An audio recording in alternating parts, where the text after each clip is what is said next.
তো বন্ধুরা, আজকে একটা অন্যরকম ব্লগ নিয়ে তোমাদের সামনে চলে এসেছি। তো তোমাদের তো আমি বলেইছিলাম যে টাইটেলে যে কী কারণে দেশের বাড়ি এসেছিলাম সেটাই তোমাদের সাথে আজকে আলোচনা করব, কিছু কথা তোমাদের সাথে শেয়ার করব। তো তোমরা ব্লগটা লাস্ট পর্যন্ত দেখো। তো এই কিছু একটা অনুষ্ঠান তো বাড়িতে হচ্ছে, সেটা তোমরা বুঝতেই পারছো। তার আগে দেখাই তোমাদের এই ছবিটা। তো এই ছবিটা আমার স্বর্গীয় দাদুর ছবি। আমার দাদু মানে আমার মায়ের বাবা, আমার মামাবাড়ির দাদু, উনি হচ্ছে গত 27শে এপ্রিল পরলোক গমন করেন। তো সে সময় হচ্ছে অফিসে ছিলাম, তারপরে বাবা হচ্ছে ফোন করে জানিয়েছিল, তো তড়িঘড়ি চলে এসেছিলাম কিন্তু মামা বাড়িতে দাদুকে দেখার জন্য, শেষবারের মতো আর কি। তো তারপর থেকে 4 দিনের মাথায় হচ্ছে আমার মায়ের যে কাজটা হয়, যেহেতু মেয়েদের হচ্ছে 4 দিনের মাথায় কাজ করতে হয় তো শাস্ত্র মতে, তো সেটাই কিন্তু মা কমপ্লিট করে ফেলেছিল। আর এটা ছিল হচ্ছে খাওয়া দাওয়ার অনুষ্ঠান, যেটা একটা থাকে মৎস্যমুখী অনুষ্ঠান, এরকম কিছু একটা নাম, তো আমি যতদূর জানি আর কি। তো সেই অনুষ্ঠানটাই আমাদের বাড়িতে আয়োজন করা হয়েছিল। তো মামা বাড়িতে 11 দিনের মাথায় হবে, আর এটা হচ্ছে 4 দিন কাজ হয়ে যাওয়ার পরে এই অনুষ্ঠানটা ছিল। তো বেশ কিছু লোককে নিমন্ত্রণ করা হয়েছিল, আর সেই উপলক্ষেই কিন্তু এই সমস্ত কিছু আয়োজন করা হয়েছিল, তোমরা দেখতেই পারছো। আর এটাই আমি ভাবলাম যে তোমাদের সাথে শেয়ার করি, সব কিছু তো তোমাদের সাথে শেয়ার করি, তাই ভাবলাম তোমাদের সাথে এটাও শেয়ার করি। আর যেটা হয় আর কি, মানে কোনো মানুষ মারা গেলে তো বেশ কিছু রিচুয়ালস প্রত্যেকটা বাড়িতেই করা হয়, খাওয়া দাওয়া অনুষ্ঠান সব কিছুই করা হয়। যদিও আমার খুব একটা ভালো লাগে না যে মানুষ হচ্ছে মারা গেলে এরকম ঘটা করে খাওয়া দাওয়া করা হোক বা আয়োজন করা হোক, তারপরেও এটা নিয়ম, আর এটা বহু বছর ধরেই চলে আসছে, এটা তো আর এখন মানুষ পাল্টাতে পারবে না। তো এই দেখো, এটা হচ্ছে মাটির থালাগুলো, গ্লাসগুলো, এগুলোর মধ্যে তো মৃত ব্যক্তির উদ্দেশ্যে তার প্রিয় খাবারগুলো দেওয়া হয়। তো এই কাজটা এখন করা হবে, সেই জন্যই মা হচ্ছে থালাগুলো ধুয়ে নিচ্ছিল, আর এদিকে রান্নাবান্নার কাজ মোটামুটি কমপ্লিট হয়ে গিয়েছিল দেখো। তো আরেকটা জিনিস বলি, তোমরা হয়তো ভাববে যে এই জিনিসটা আমি কেন শেয়ার করছি। তো আমি যেহেতু ইউটিউবে প্রায় সবটাই শেয়ার করি, তাই তোমাদের সাথেও শেয়ার করছি এটা। কারণ কয়েক বছর পরে হয়তো মানে এই সমস্ত ছবি টবিগুলো ফোন থেকে চলে যাবে, কিন্তু এই ভিডিওসগুলো থেকে যাবে, আর সেটাই কিন্তু মেমোরি। তখন আমি কিন্তু দেখতে পারবো যে মানে আমার জীবনের এই পাতাগুলো কিন্তু আমি দেখতে পারবো। তো সেই কিছুটা নিজের জন্যই কিন্তু আমি এই ভিডিওসগুলো শেয়ার করছি। আর সেই সাথে তোমরা তো ফ্যামিলি, তোমাদের মোটামুটি সবই শেয়ার করি, তাই এটাও শেয়ার করি।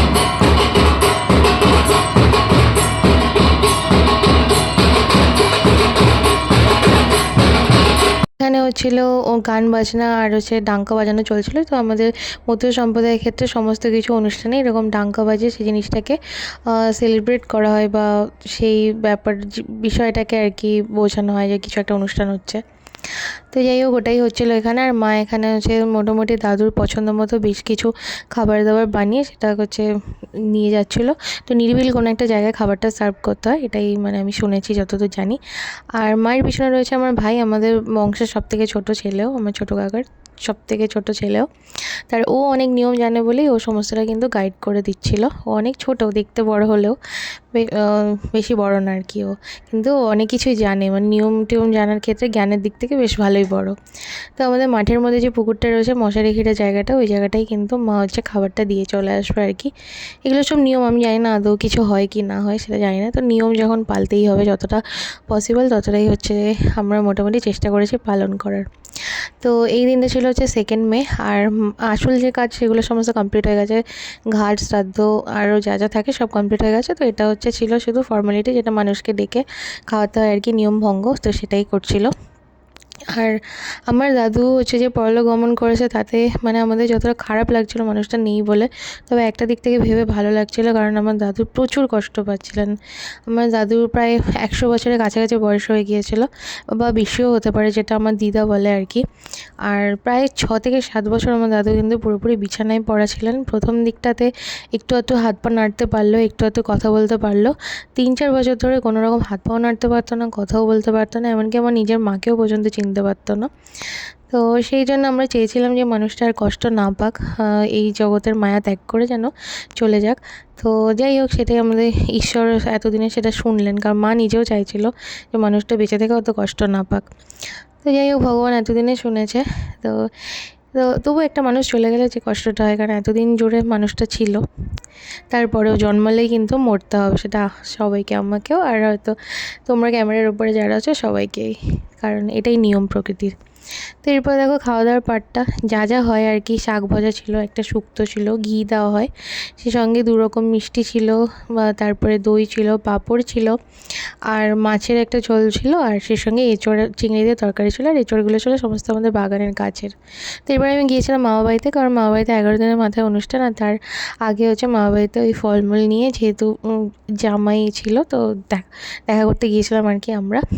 তো এবার আমি চলে এসেছিলাম কেক দোকানে, কারণ এই দিনটা ছিল আমার ভাইয়ের বার্থডে, আর যেহেতু ওরও একটা স্পেশাল দিন, মানুষের জীবনে জন্মদিনের তারিখটা তো একবারই আসে। তো আমার বাবা চেয়েছিল ওর জন্মদিনটা বাড়ির সকলের সাথে সেলিব্রেট করতে। তো সেই জন্যই কিন্তু আমি মিয়ামরাতে গিয়েছিলাম আমার ভাইয়ের জন্য কেক নিতে, কারণ ভাইয়ের 12টায় বার্থডে সেলিব্রেট করার ভিডিওটা তো তোমরা অলরেডি দেখেইছো। তো এটা ছিল বাড়ির সকলের সাথে বার্থডে সেলিব্রেট করার মুহূর্ত। তো বহু বছর পরে কিন্তু ভাইয়ের বার্থডেটা আবার এই বাড়িতে, আমাদের ভিটেমাটির বাড়িতে আর কি সেলিব্রেট করা হবে। তো সেটাও বেশ ভালোই লাগছিল। তো এই দেখো কেক হচ্ছে নিয়ে চলে এসেছি। এই কেকটা ওই কী যেন একটা কেক, রসমালাই কেক। তো ফ্রিজে রাখা ছিল না বলে কেকগুলো মানে ক্রিমগুলো গলে গলে গিয়েছিলো, আদারওয়াইজ খেতে বেশ টেস্টি ছিল। হয়নি ভালো করে বাজাও বাজাও বাজাও, হয়নি ভালো করে।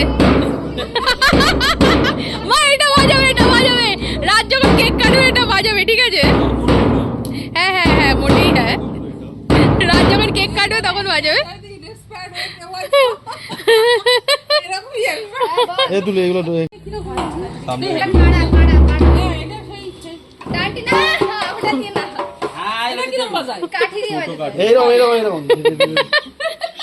ওরকম একটা হনুমান কিনতে পারে।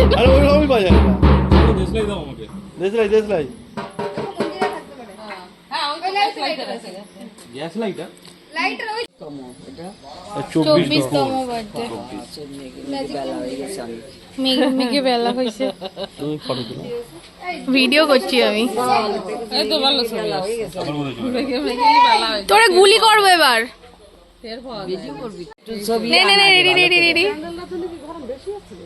হতে পারে।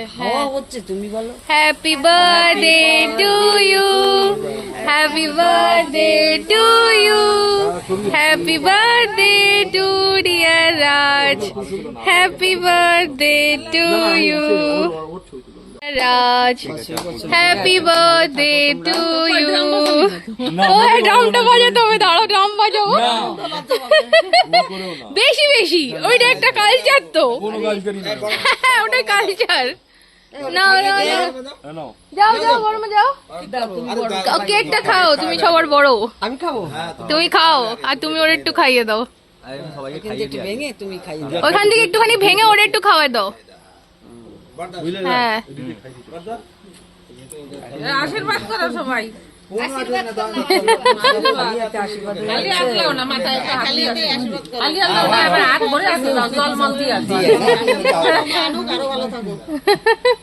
দাও দাও, আমায় দাও, আমায় দাও, এনো।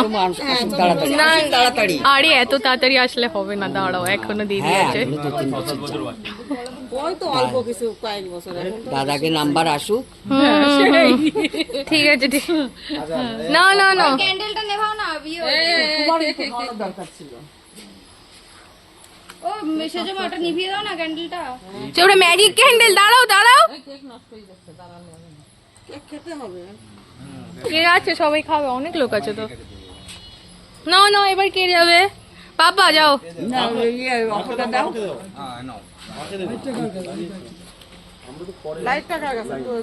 আমার কাছে এই যে, এই যে নাও। খাবি না তো কেক, তো ফ্রিজেও রাখা যাবে না। না না, ফ্রিজে রাখতেই হবে, না নষ্ট হয়ে যাবে। বাটারস্কচ আর রসমালাই, রসমালাই এর দিয়ে ছোট হয় না, এটাই ছোট। তোমরা দেখতেই পাচ্ছ এখানে কেক খাওয়া খাওয়ির হচ্ছে পালা চলছে। তো ভাই সবাইকে কেক খাইয়ে দিচ্ছিলো। তো বহুদিন পরে সবার সাথে ভাই নিজের এই স্পেশাল দিনটা ভাগ করে নিতে পারলো, তো বেশ ভালোই লাগছিল। আর পরিবার সাথে থাকলে সমস্ত অনুষ্ঠানই অনেক বেশি স্পেশাল হয়ে ওঠে। তো অনুষ্ঠানটা মোটামুটি আজকের যা অনুষ্ঠান হয়েছিল সব ঠিকঠাকই হলো। তো একদিকে হচ্ছে গিয়ে দাদুর উদ্দেশ্যে অনুষ্ঠান আর একদিকে ভাইয়ের জন্মদিন অনুষ্ঠান, দুটোই একসাথে হলো। তো যাই হোক, ভগবান সমস্ত কিছু আগে থেকে ঠিক করে রাখে, তো যা হওয়ার সেটাই হবে। তা আমি সেটাই মনে করি যে যেটা হচ্ছে ভগবান হচ্ছে ঠিক করে রাখে সেটাই কিন্তু হবে। আর ব্যাস, এটাই আমি মনে করি। তো আজকের ব্লগটা এখানেই শেষ হলো, টাটা।